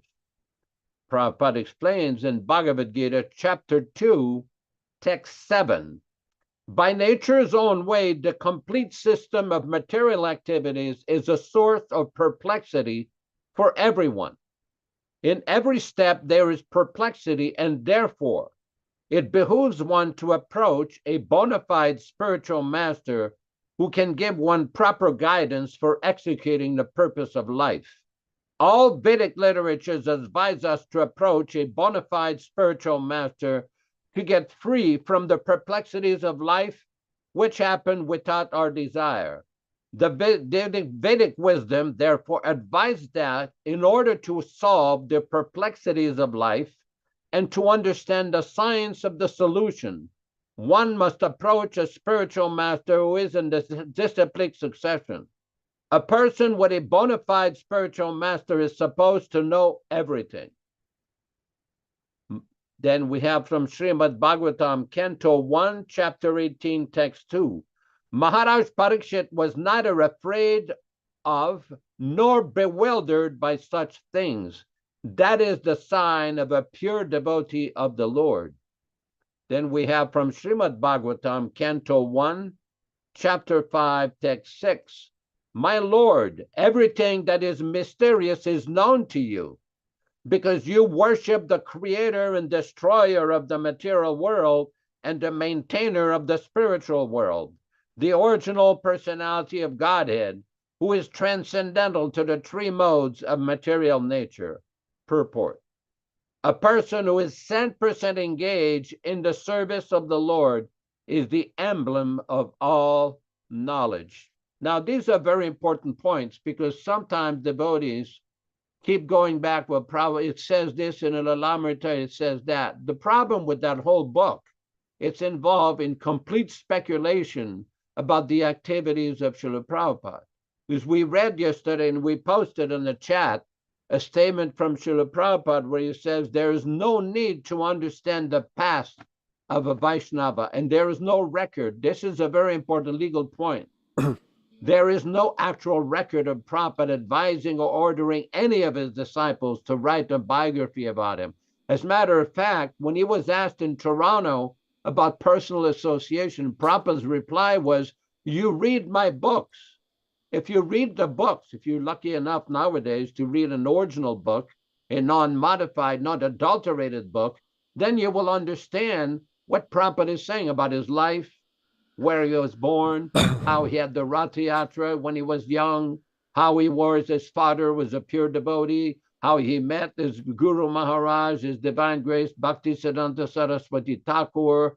So many descriptions about his personal life are there. There's no need for the speculation of an auditor. And incidentally, I'm not going to get into the details of this, but there's also another aspect to this, that some of the participants in the writing of this so-called authorized biography were engaged in questionable, non-authorized activities while writing these books. We'll leave it at that for now. Thank you very, to whom it may concern. Okay, I'm not, thank you, Yashoda, but I'm going to say this. The person that was writing it was breaking the rules and regulations of the 4 regs, period. And the real question is, everyone, why do people like that do these things? And the answer is because they're on the mental plane. That's it. It's a mental disease. And there are 2 primary symptoms of this disease: mental speculation and mental concoction. They make it up. They're guessing, and not only are they guessing, they're concocting. Why are they doing that? Because they have motive from false ego. They're looking at fame. They're trying to become known as some kind of brilliant academic scholar, a writer. Oh, look, I'm a great writer. I wrote the biography of Prabhupada. Unauthorized, but I'm writing it. In the meantime, I'm breaking the regulated principles. So obviously, the person's on the mental plane. That's a very common thing, by the way, to people to live on the mental plane. They just concoct everything in their mind. They think they know, but they don't. They're fools. They're stupid. And they talk stupid. And when you tell them that, they look at you, what, me? Not me. Who, me? No, not me. Yeah, well, yeah, you.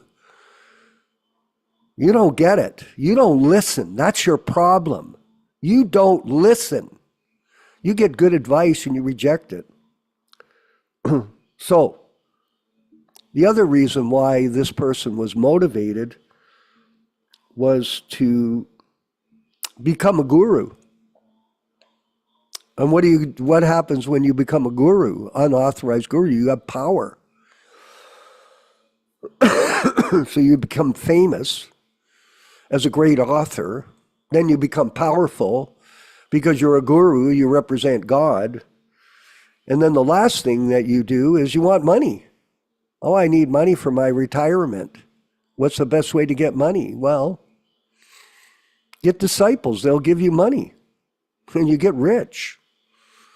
People become rich in the guru business. There's no question of that. So, fame, power, greed, they drive the grand illusion. That's what it is. And so some people have done this for that purpose.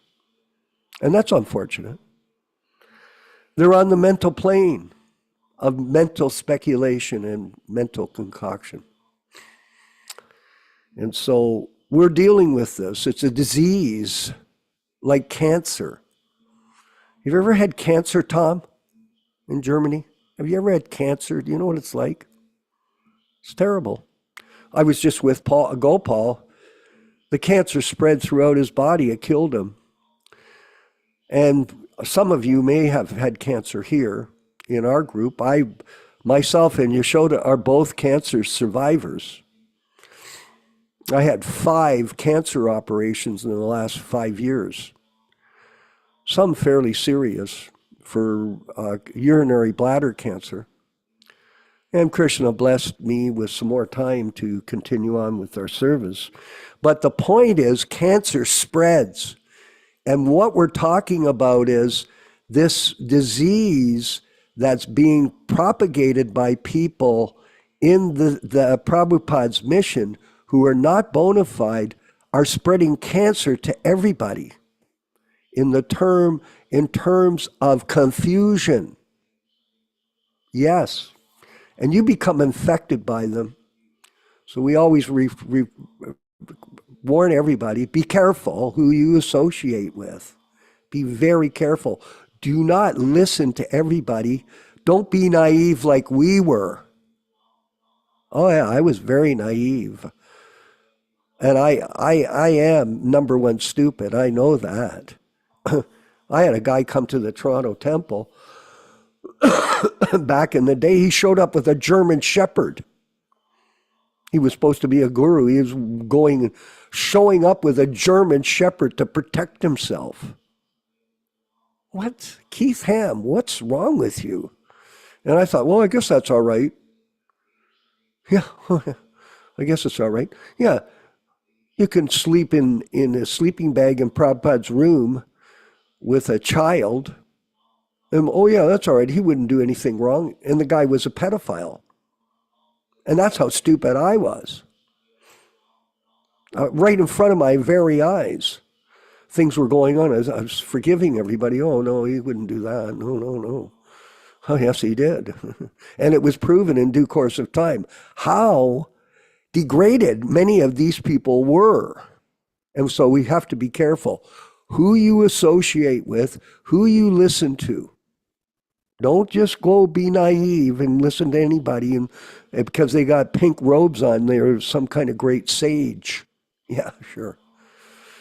But at any rate, we could go on. Well, let's go to Ram Raghavar, our good friend, the doctor.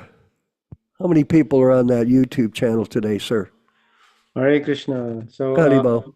up to 14 people, and there are 14 people watching right now. Okay. And Any questions?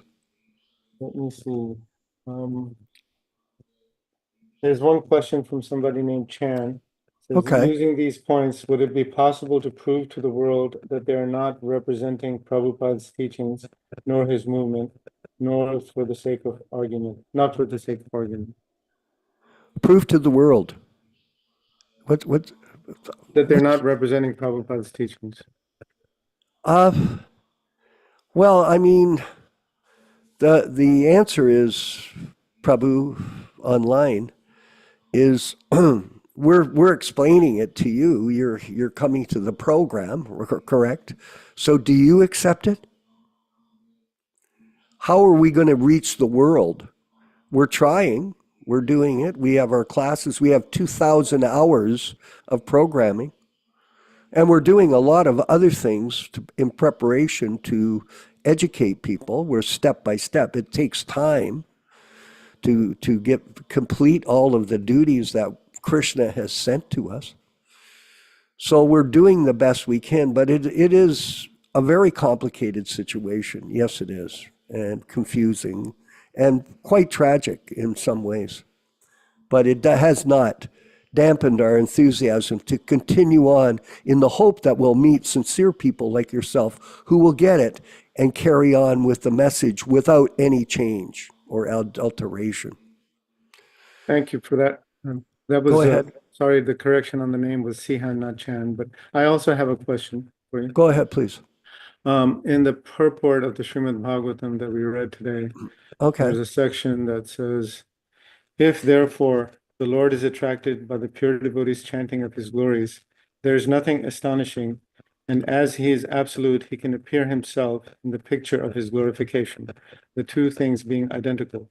So my question is, when we're chanting, should we be thinking of Krishna or looking at pictures of Krishna, or what should we be doing when we're chanting? Well, the main thing, it's a simple answer, and you know it. You listen. That's what you're supposed to do. And then you engage all your senses, like you might burn incense and you offer it. You smell the incense.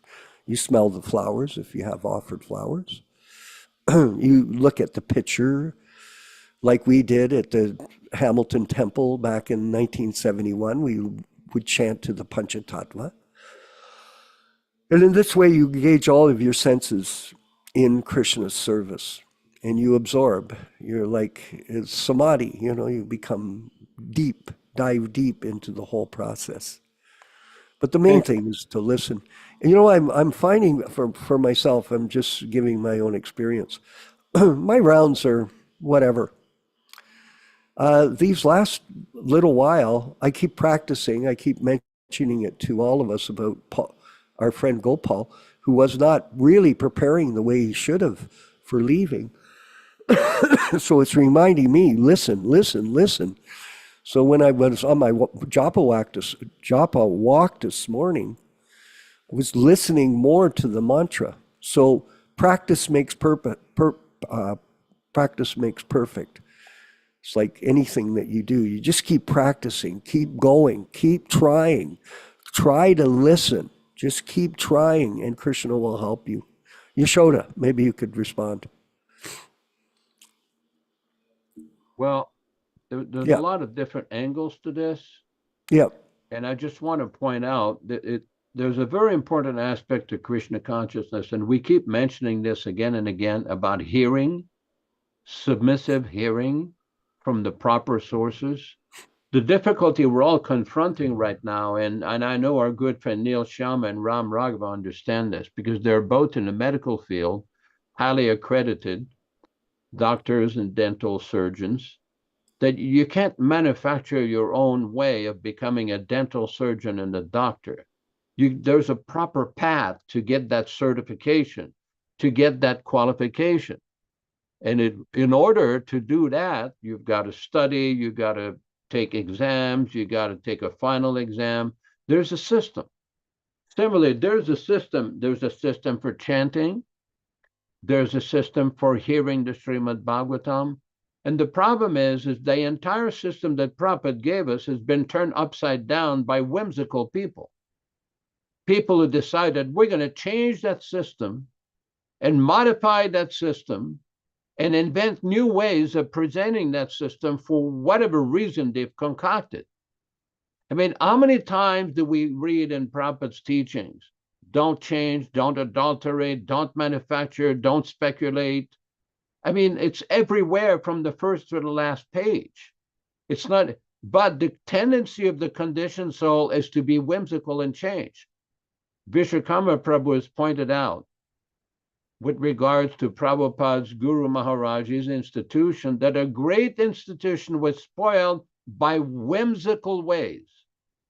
Everybody on this program, everybody who's listening, everybody is confronted with that reality. You have a choice.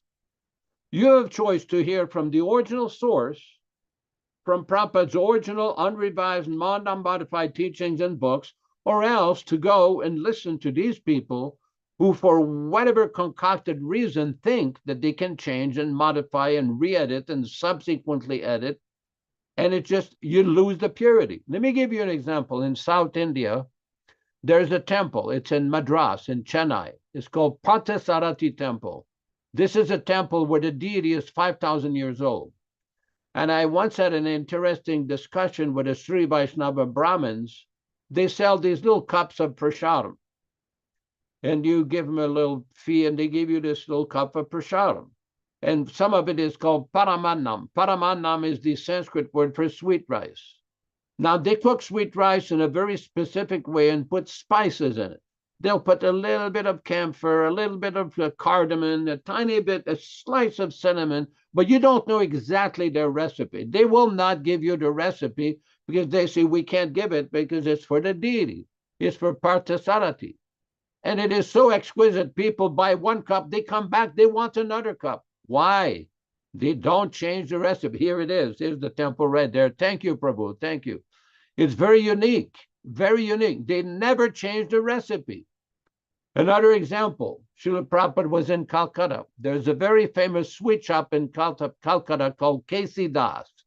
K.C. Das is the most famous sweet shop in Bengal. They have the best, highest quality of rasgulla. Rasgulla. They never change the recipe. They never amend the recipe. It is the best of the best that you can get. All the sweets are the top. The best ingredients, pure cow milk, pure ghee, pure chana. And Prabhupada said, Krishna consciousness is like that. We present as it is. And since night, and the difficulty we're facing, everybody here, we've been presented a falsehood, and we're being told, believe that falsehood, accept that falsehood, because we are senior devotees. We are manager devotees. No, no, no. It's time to ask questions. If you go to court, they're going to ask you questions. They're going to ask you questions. The judge will ask you questions. The opposing counsel will ask you questions. And you can't say, oh, I'm so-and-so, I'm manager of a big company. I can't answer those questions. That's not going to fly. Here we go. My dear Arjuna, one who is engaged in my pure devotional service, free from the contaminations of previous activities and from mental speculation, who is friendly to every living entity, certainly comes to me. Very important point. And this is why we keep repeating, just like that sweet rice, that's perfect. They never changed the recipe. Just like Casey Das, they never changed the recipe. Prabhupada gave a perfect recipe for individual practice and for preaching. And when that recipe is changed, it causes all kinds of problems and chaos. That's all I say for now. I see that Man Mohini is smiling. I don't know if it's not a video, but she's smiling about all this. Thank you. Thank you so much. We have our friend in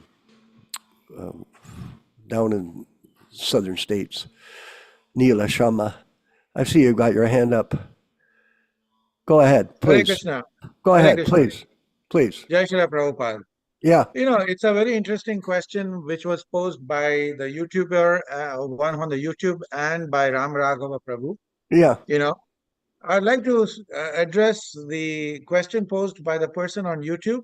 Is that it all starts with one thing. It all started, this whole thing is that they are fake, starts with the first thing, which is the letter, which I'm going to share over here with you, Okay. which is the July 9th, 1977 letter. And it is, let me share this with you. And this is that letter which it starts with, where Prabhupada gives an official directive. This is, again, note the date. It is July 7, 1977, the very year which Srila Prabhupada left his body, left this material planet. So all these were mentioned as Ritviks, as officiating acharyas. You see, both first and second initiations. These are representative of the acharya. Look at these words, very important. So you can, it starts off with this, and of course it culminates in very many other things. But this is the part which I wanted to kind of put on, and you can look it up. You can see it. I put the link on the chat also. That's number one. Number two, Let me say something just quickly, just to insert. I received that letter. It was sent to me in Toronto in the mail. I did receive it. So I remember. Thank you for putting it up. Go ahead. Go ahead. So the whole controversy starts with this letter. And of course, the best teacher for us is history. What has happened historically with ISKCON, you can see it on a very gradual basis, what's going to happen. And as the degradation proceeds on, it continues on. So this is the first step. The second part of the question which Ramaraghava Prabhu put forth, and I'd like to share this from a letter of Srila Prabhupada. You can see this. It is New Delhi, August 26, 1976. Prabhupada mentions very clearly over here, they must chant 16 rounds a day minimum with attention. Look at the adjectives which I used. Attention, clearly chanting the mantra, and listening very carefully. These three things are very, very critical. This is the recommended process for purifying the heart. So a lot of people ask this, like, should I read? Should I see something? Should I think of Krishna stuff? No. First, attention to what you are saying, attention to clearly chanting the mantra, and listening to what you are chanting. So this is the three parts which Prabhupada says very, very clearly. You see? So this is what the other part is. And then one question I have for Yashodanand Prabhu.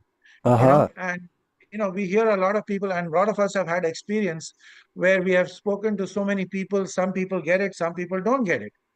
Now here Krishna talks in chapter 15, verse 15, Sarvasva chaham riddhi sannivishtu matah smritir jnanam apohanam cha.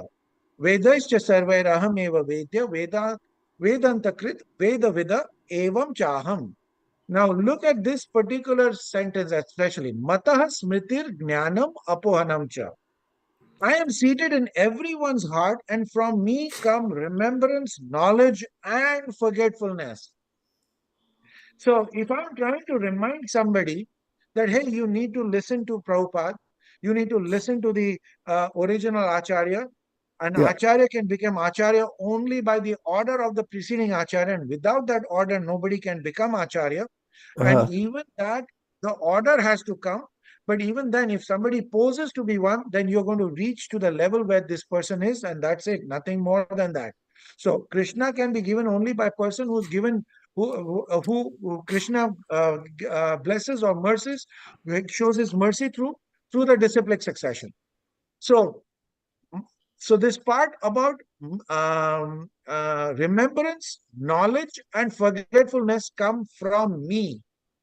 So when somebody doesn't get it and somebody doesn't have it, Krishna seated in his heart is not allowing him to understand it. Now, Yeah. what could that be the reason? Can be his prarabdha karma because of his tendencies, whatever it may be. You see, whatever it may be. But how should we deal with such people, especially as devotees, especially if we call ourselves disciples of Srila Prabhupada who never stop giving mercy even to such people? How should we, if we call ourselves disciples of Srila Prabhupada, how should we approach such people who are hard headed or who cannot understand it, but we have to still show compassion to them? Yashodanand Prabhupada, I'd love to hear from that. Well, there's a few ways of dealing with them, depending on the severity of the disease. One is to avoid them, not listening to them, or to kindly preach to them if you come in contact with them. And that one of the reasons why we had to set up these separate classes, separate organizations, separate preaching is because we have attempted in the past to have discussion with them. And a lot of the time, as you may know, they react in three different ways. If you bring up important issues, controversial issues, they either ignore you or they remain completely silent or engage in insulting and rude behavior, or they'll give you some ridiculous nonsense arguments.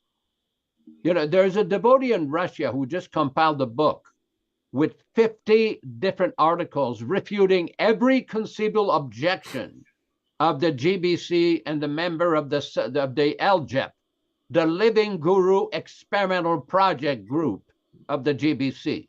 Their concocted interpretations, 50 different articles defeating systematically with all kinds of quotes and logic and everything. It's going to be published in the near future. I just recently put one of those articles on Facebook.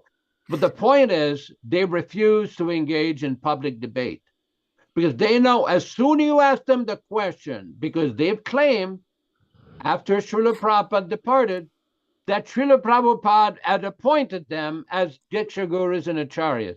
When you start asking them, when were you appointed? How were you appointed? How was that appointment effected? When did this happen? They cannot answer. They cannot answer. I've tried it. I've discussed it with them. They can't answer. They will not have a clear, direct answer. Just like when Srila Prabhupada in 1969, this is in the Prabhupada Conversation book, he started some discussion with a group in Calcutta called the Chaitanya Mission that was exploring some cooperative preaching program with Srila Prabhupada.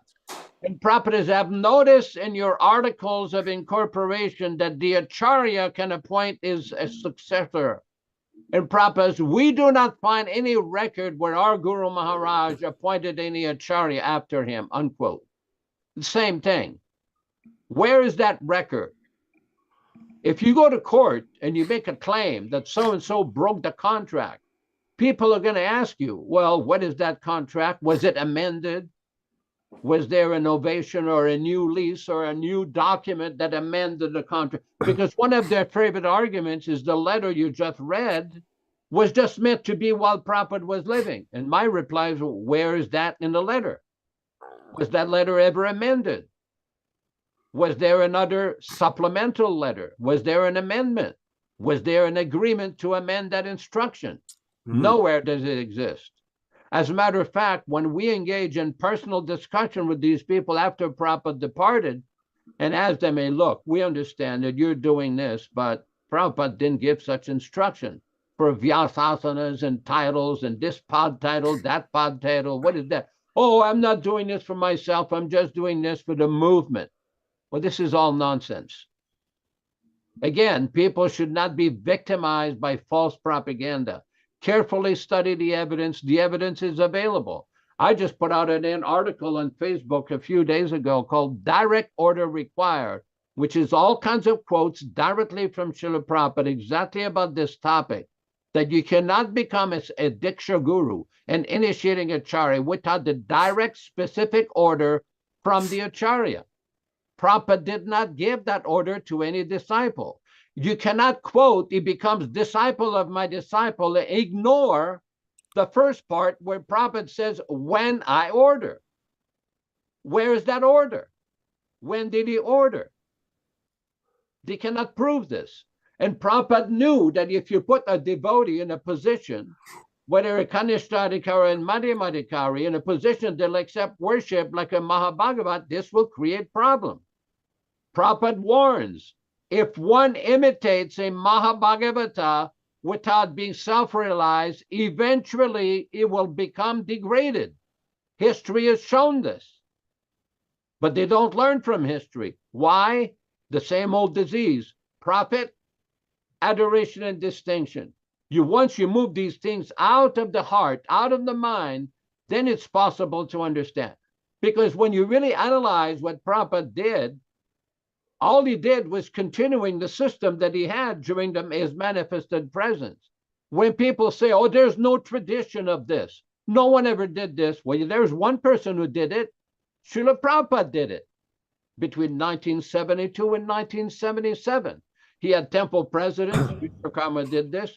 GBCs, sannyasis, senior devotees do the fire sacrifice on his behalf, and it worked. Because everybody at that time accepted, at least we thought they did, that Prabhupada was the Acharya. Why should it change when Prabhupada departed?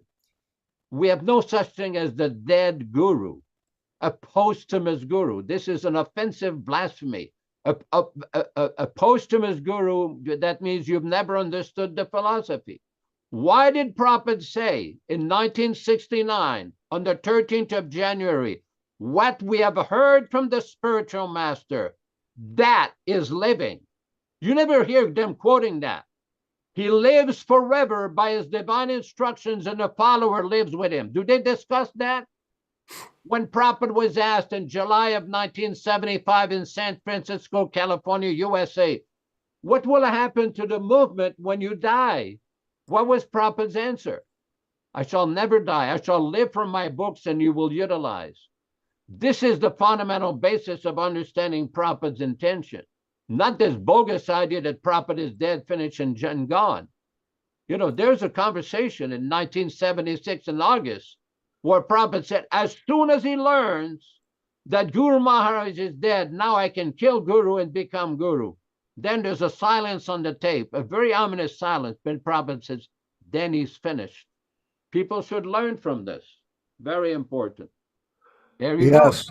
go. Go ahead. Go ahead. Sorry. Prabhupada said, I was born in 1896. Now you can calculate. What will happen to the movement in the United States when you die? Prabhupada, I will never die. Devotees, Jai, Haribol. Prabhupada, I shall live from my books or from my books, and you will utilize.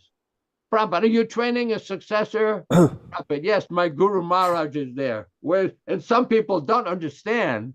They think, oh, Prabhupada didn't hear the message. Oh, he heard very clearly. Because Prabhupada always gave the credit to his Guru Maharaj.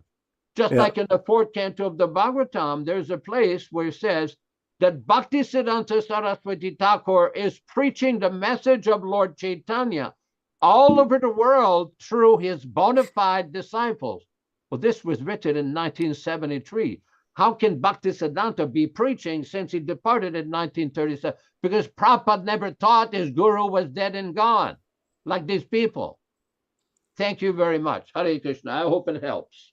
Yeah. Okay. I wanted to also give some perspective on this preaching to other devotees that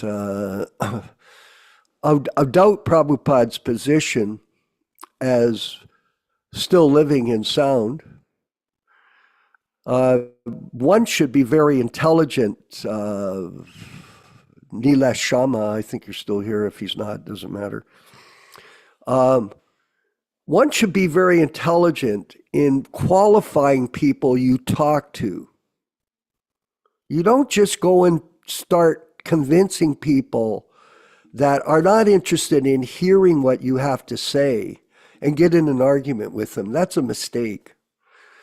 You have to qualify people. It's actually an offense to preach to the faithless.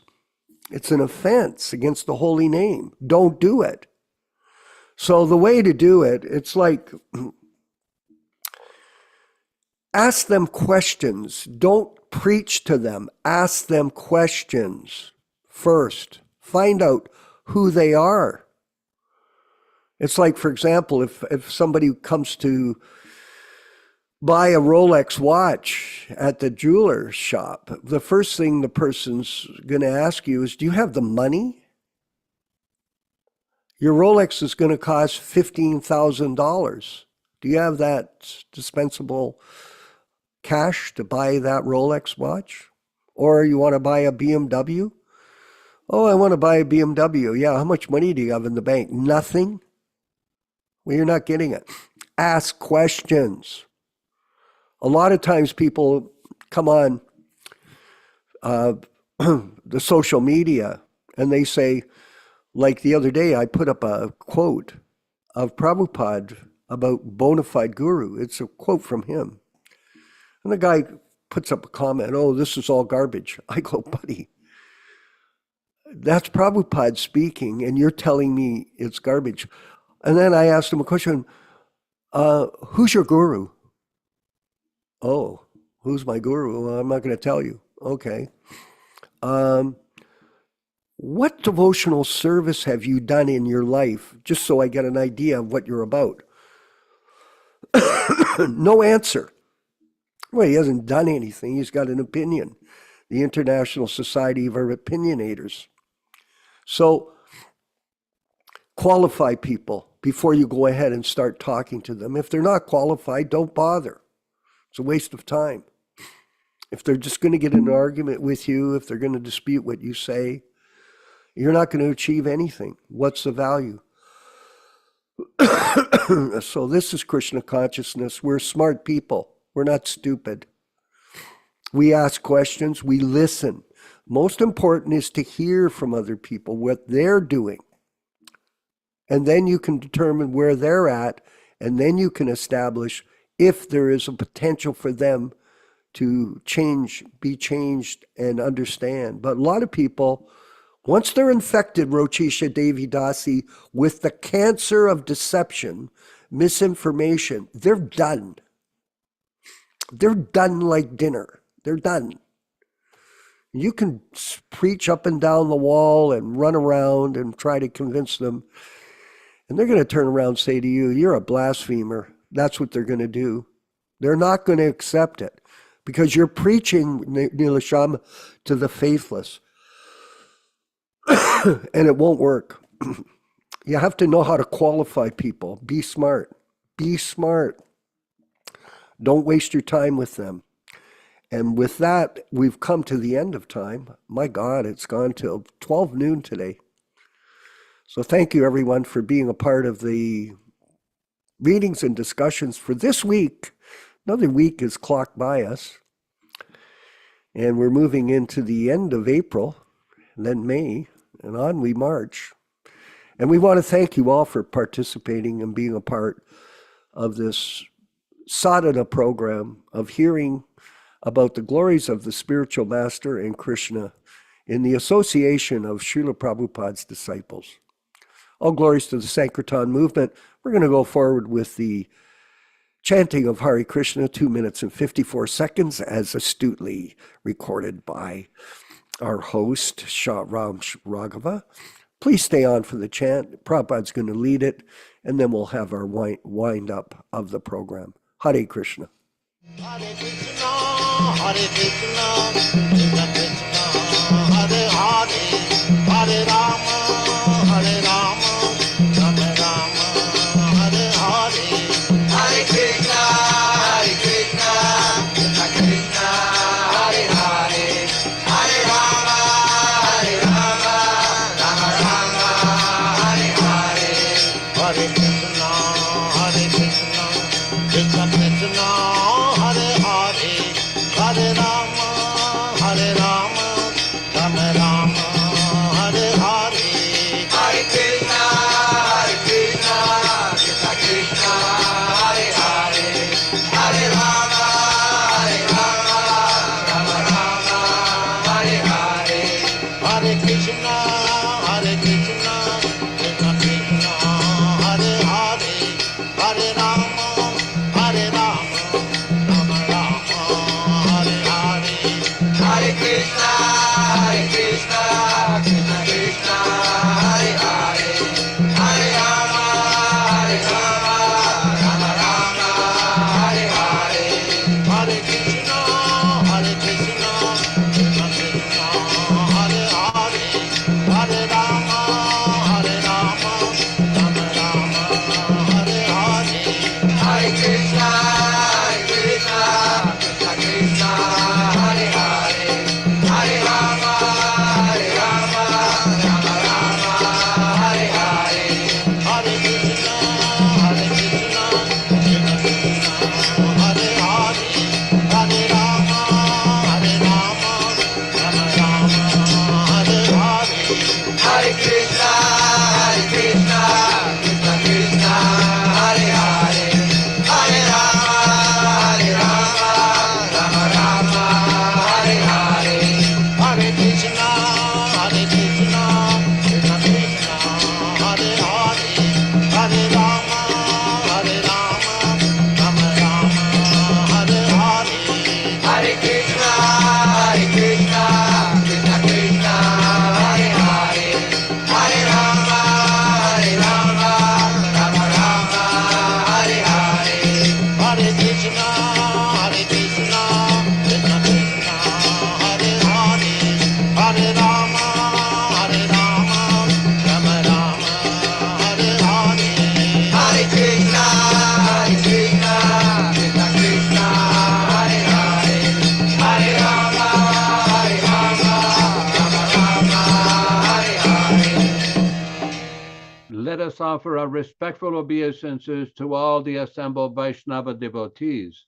Vanchakalpa tarubhyascha kripa sindubhya evacha patitanam pavanebhyo Vaishnavebhyo namo namaha.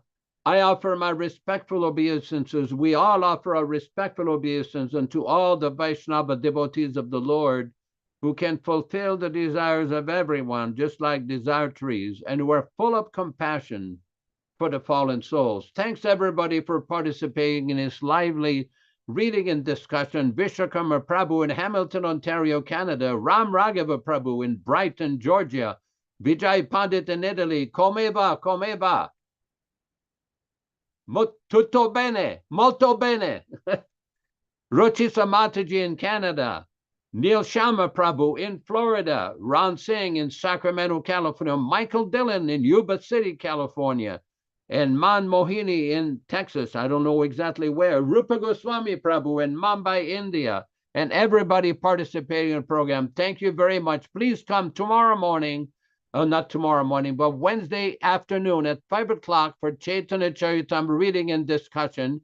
And please stay with us for 2 minutes. We have some Jamaican Vaishnavas singing a very interesting rendition of the Maha Mantra. Hare Krishna, Hare Krishna.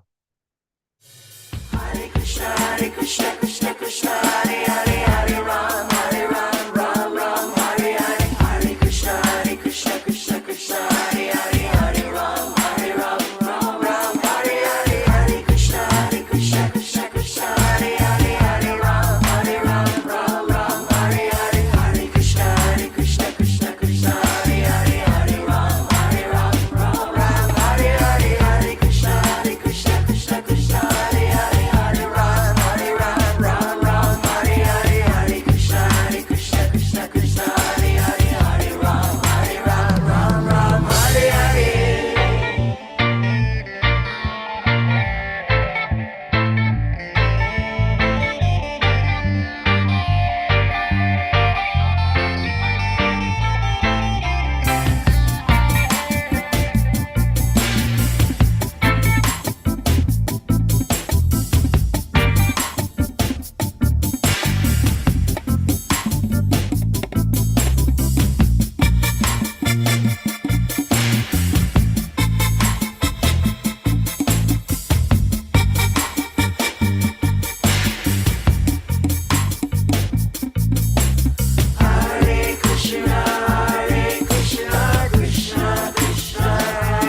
Hare Krishna, Krishna Krishna, Hare Hare, Hare Rama, Rama Rama, Hare